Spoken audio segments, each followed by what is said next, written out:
蜀僧抱绿绮，西下峨眉峰。为我一挥手，如听万壑松。客心洗流水，余响入霜中。不觉碧山暮，秋云暗几重。读李太白的这首诗，听蜀僧俊弹琴时，想起几幅与琴有关的画，无不在室外树下，但是忽然在空中打了一个转，是那种单纯与恬淡，心底更深的地方忽然被柔软的击中，执着的音符仿佛在心底回响。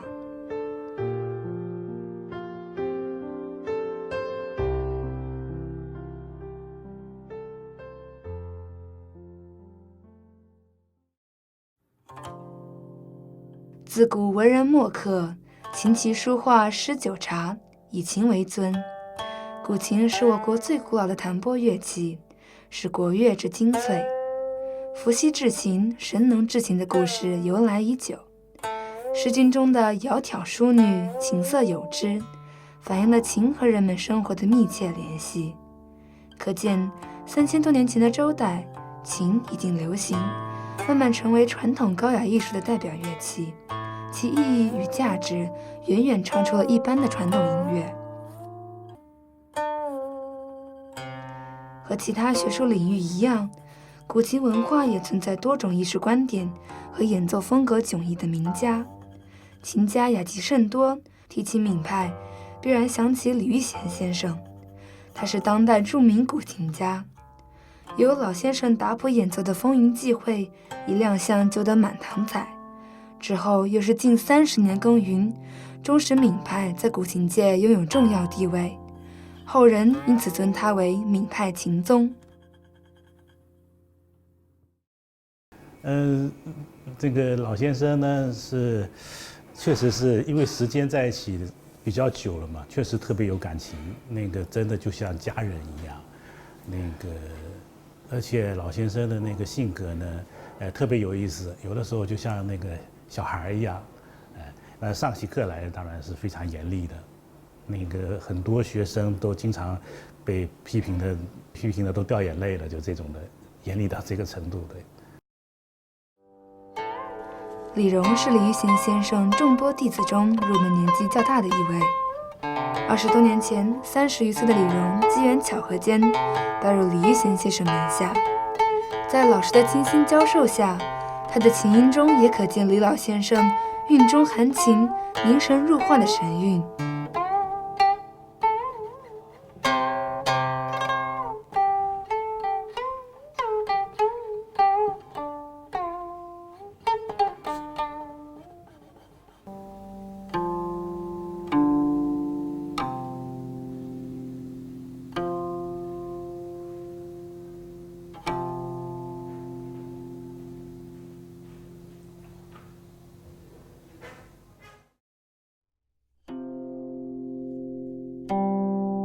思同何为琴，中有太古音。古琴之风，轻微淡远，中正平和。古琴琴音婉转缠绵，直抵内心。泛音轻灵清越，散音沉着浑厚，暗音或舒缓，或激越，或凝重。宁静以致远，七弦通古今。一曲古琴禅曲，道出了大音希声的艺术境界。我们的那个琴谱里面，我们叫简字谱，简字谱里面它的每一个音都有一个固定的一个指法，那个指法呢，就是古人都给我们编好的，那个就是我们叫从文字谱一直演变过来的，就是用汉字的边旁部首，或者说它的笔画，来代表这个汉字本身的含义。比如说一个动作是勾啊，还是抹啊，还是挑啊。所以它的技艺跟其他乐器有一些不同。八音之中，惟丝最密，而琴为之首。中国文人雅士视琴为道，古有卓而为琴，弦而鼓之，精深而寓印。酌琴师便是雕琢声音，将古琴之美流传下去。古琴的选材特别讲究哈，它一般是选择一些就是特特别老的这种的木料，而且呢，它要求的就是这个木料呢，就是它震动的那种的效率要比较高。来看看我的宝贝来。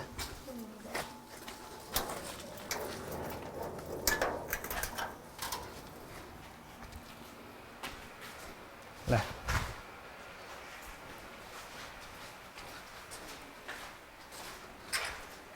你看，这就是我早些年收的老木料，这些大概是清代的料，里面的内络，那个都到明代了。以前古人说叫500年才有正音啊，所以说，现在这种老的料都比较少了，这个是早些年收藏的。它的老料，一个是它的松透程度比较适合这个发音，就是震动啊。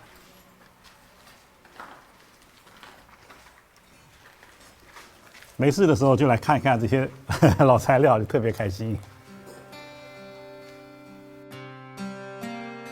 我们讲的那个老料的年龄，是指的这个树砍下来之后，比如说这个树砍下来之后盖成房子了，这个房子已经比如说是200年了，我们要求的是这个树龄。这种料都舍不得做一块就少一块就没了，以后就没了。琢琴师的工作是赋予木头另一种更惊艳的生命形式。选材之后要制作图稿，并按图稿制作琴的轮廓，之后将琴颈的内腔刨出，进行古琴槽腹的处理。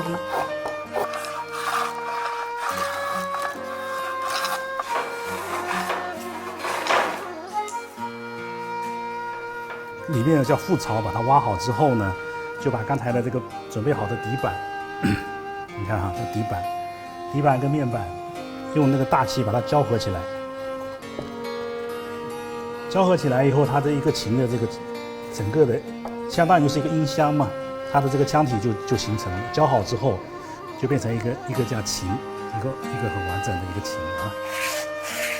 最重要也是最繁复的步骤就是唱漆。古琴所用的漆叫做生漆，生漆、大漆是一种植物漆啊，植物漆就是我们树上那种的漆，那个漆呢是特别好的一种，就是保护这个木胎的一种材料。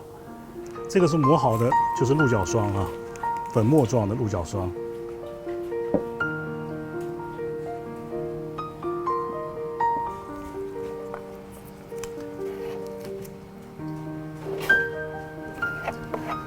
底灰已经上了大概有3、4遍了吧，现在这个算是中偏细的了，它的目数已经是比较细的。你看它会把这个粗的补进去，看到没有？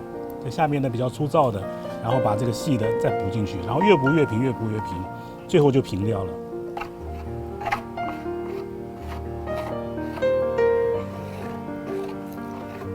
好了，这个大致的漆的这个就这样了。这个就是一遍一遍的没完没了的刷。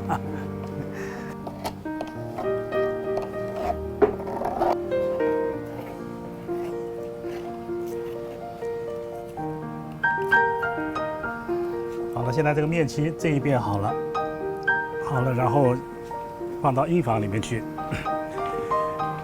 大概是1、2天它就不粘手，但是到了干透了以后要10天半个月。合琴、披麻、上漆、刮腻子、调弦等等10几个工艺下来，一把琴才算初步完成。从一块木头到一把琴的诞生，往往需要琢琴师精雕细琢超过1年的时间。说起自己琢琴的初衷，还是因为李玉贤老师的一席话。就是我学琴的时候呢，我老师跟我聊天，他说我学琴学了这个半辈子了，还没有一件趁手的兵器啊，就是没有一个好琴，因为那个年代确实是没有什么特别多的好的琴嘛。后来因为是老师这句话呢，我就在想，我说以后我能不能去做一张琴，能够让这个老师能够满意啊，让他有一件趁手的兵器。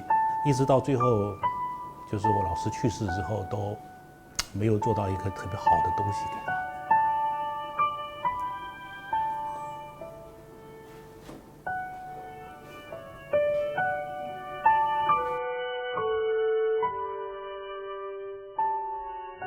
先生走后，李荣老师就将那把琴保持在半成品的状态，并未完成。